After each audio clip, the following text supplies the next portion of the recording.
नमस्कार दोस्तों। आज हम रामायण के एक ऐसे हिस्से के बारे में बात करने जा रहे हैं जिस पर अक्सर बहस होती है। एक ऐसा हिस्सा जो मर्यादा पुरुषोत्तम राम के चरित्र पर सवाल खड़े करता है। हम बात कर रहे हैं शंबूक वध की। आपने रामायण की कहानी में राम के आदर्शों के बारे में सुना है, लेकिन क्या आप जानते हैं कि उन्होंने एक तपस्वी की हत्या क्यों की? आज हम इस घटना की गहराई से पड़ताल करेंगे। रामायण में शंबूक का वध भगवान राम ने किया था। यह घटना उत्तरकांड में वर्णित है। शंबूक वध का कारण: एक ब्राह्मण का पुत्र अकाल मृत्यु को प्राप्त हो गया था। ब्राह्मण अपने मृत पुत्र को लेकर भगवान राम के दरबार में पहुंचा और रोने लगा। उसने कहा कि उसके राज्य में कोई अधर्म हो रहा है, जिसके कारण उसके पुत्र की अकाल मृत्यु हुई है। भगवान राम ने नारद मुनि से इस अधर्म का कारण पूछा। नारद ने बताया कि शूद्र तपस्या कर रहा है, जो कि त्रेता युग के धर्म के विरुद्ध है। उस युग में शूद्रों को तपस्या करने का अधिकार नहीं था। ये सुनकर राम ने पुष्पक विमान पर बैठकर तपस्या कर रहे शंबूक को खोजा। जब शंबूक मिला तो उसने स्वीकार किया कि वो तपस्या कर रहा था। धर्म की रक्षा और ब्राह्मण पुत्र के जीवन को वापस लाने के लिए राम ने शंबूक का वध कर दिया। इस घटना के बाद ब्राह्मण का पुत्र पुनः जीवित हो गया। ये कहानी रामायण के सबसे विवादास्पद और चर्चा में रहने वाले अध्यायों में से एक है।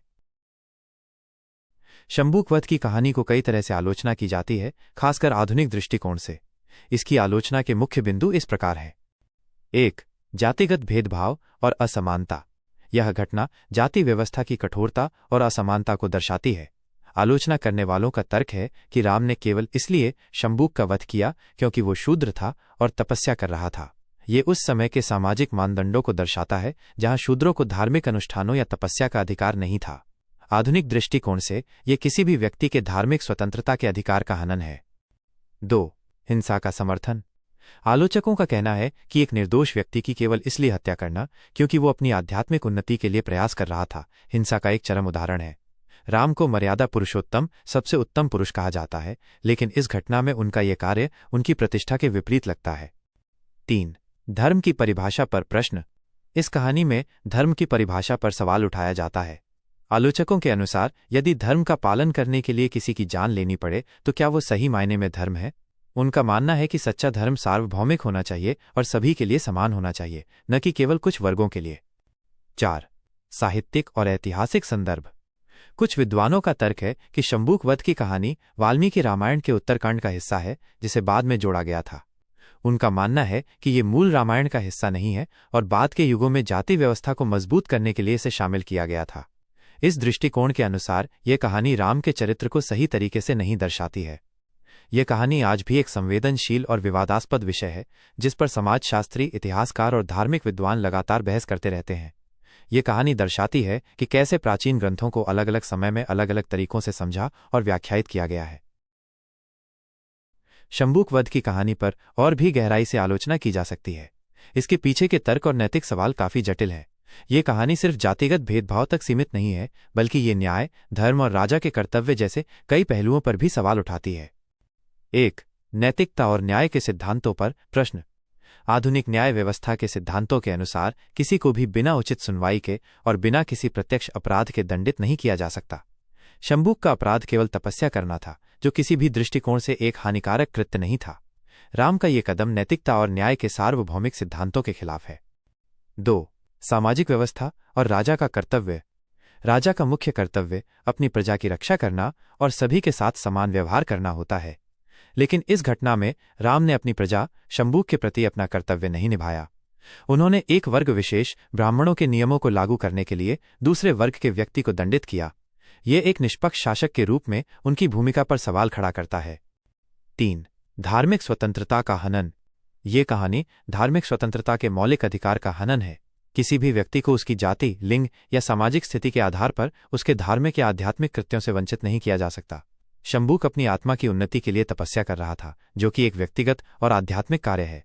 राम द्वारा इस पर रोक लगाना और मृत्यु दंड देना धार्मिक स्वतंत्रता के विचार को पूरी तरह से नकारता है। 4. रूढ़िवाद का समर्थन।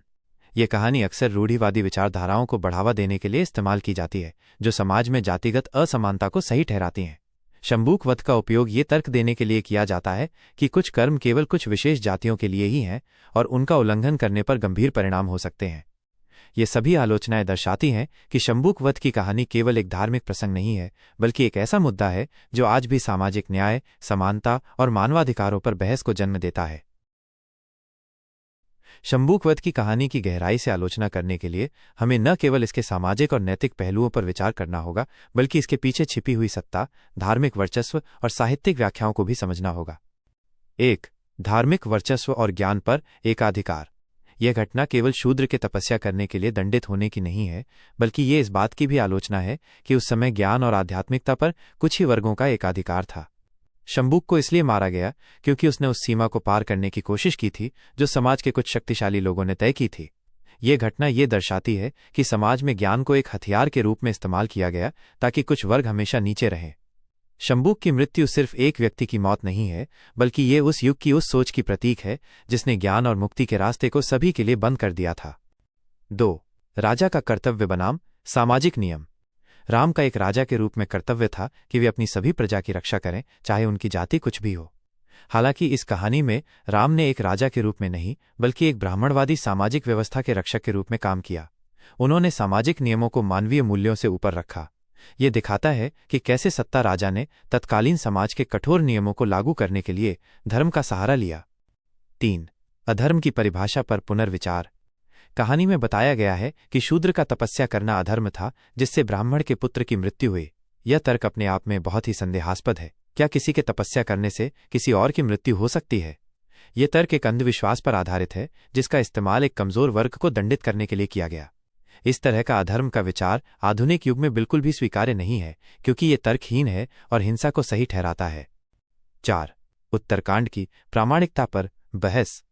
यह समझना महत्वपूर्ण है कि कई विद्वान वाल्मीकि रामायण के उत्तरकांड को बाद का जोड़ मानते हैं। उनका मानना है कि यह हिस्सा बाद के समय में लिखा गया, जब जाति व्यवस्था अधिक कठोर हो गई थी। अगर ये सच है तो इसका मतलब है कि ये कहानी मूल राम के चरित्र का हिस्सा नहीं है, बल्कि ये बाद में जोड़कर राम के चरित्र का इस्तेमाल तत्कालीन सामाजिक नियमों को जायज ठहराने के लिए किया गया। ये साहित्यिक आलोचना का एक महत्वपूर्ण बिंदु है।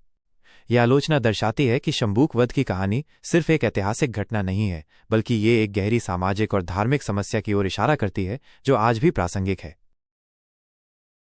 शंबूक वध की कहानी की आलोचना से ये निष्कर्ष निकलता है कि ये केवल एक धार्मिक कथा नहीं है, बल्कि सामाजिक न्याय, समानता और मानवाधिकारों से जुड़ा एक गहरा मुद्दा है। ये घटना राम के आदर्शवादी चरित्र पर प्रश्न चिन्ह लगाती है और दर्शाती है कि उस युग के सामाजिक नियम मानवीय नैतिकता पर भारी पड़ते थे। निष्कर्ष के मुख्य बिंदु। आदर्श और वास्तविकता का टकराव। शंबूक वध की कहानी ये बताती है कि एक राजा के रूप में राम का कर्तव्य, जो सभी प्रजा के लिए समान होना चाहिए था, तत्कालीन समाज की जातिगत रूढ़ियों के आगे झुक गया। यह दिखाता है कि आदर्श राजा भी अपनी सामाजिक व्यवस्था के दबाव में निर्णय ले सकता था। न्याय का दोहरा मापदंड। इस कहानी में न्याय का दोहरा मापदंड दिखता है। ब्राह्मण पुत्र की मृत्यु को अधर्म के कारण हुई माना गया, जबकि शंबूक को बिना किसी वास्तविक अपराध के मृत्युदंड दिया गया। ये तर्कहीन और अन्यायपूर्ण है। साहित्यिक व्याख्या और ऐतिहासिक संदर्भ। यह आलोचना इस बात पर भी जोर देती है कि उत्तरकांड को मूल रामायण का हिस्सा माना जाए या नहीं। यदि इसे बाद में जोड़ा गया है तो ये कहानी राम के चरित्र को बिगाड़ने का एक प्रयास हो सकती है, जिसका उद्देश्य जाति व्यवस्था को धार्मिक वैधता प्रदान करना था। आधुनिक प्रासंगिकता। आज के समय में ये कहानी हमें बताती है कि कैसे पुराने धार्मिक और सामाजिक ग्रंथों का उपयोग भेदभाव और असमानता को सही ठहराने के लिए किया जा सकता है। ये हमें ये सिखाती है कि हमें अपने धर्म और इतिहास की आलोचनात्मक व्याख्या करनी चाहिए और मानवीय मूल्यों को सबसे ऊपर रखना चाहिए। संक्षेप में शंबूक वध की आलोचना का सार यह है कि कोई भी धार्मिक या सामाजिक नियम तब तक सही नहीं माना जा सकता जब तक वो समानता, न्याय और मानवीय गरिमा का सम्मान न करे। तो दोस्तों, शंबूक वध की कहानी सिर्फ एक कहानी नहीं है।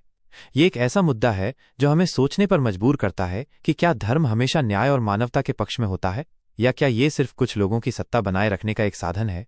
ये कहानी हमें ये भी सिखाती है कि हमें अपने धर्म और इतिहास को केवल श्रद्धा की दृष्टि से नहीं, बल्कि आलोचनात्मक दृष्टि से भी देखना चाहिए। आपको इस घटना के बारे में क्या लगता है? क्या राम का ये कदम सही था या गलत? हमें नीचे कमेंट बॉक्स में अपनी राय जरूर बताएं। मिलते हैं अगले वीडियो में। धन्यवाद।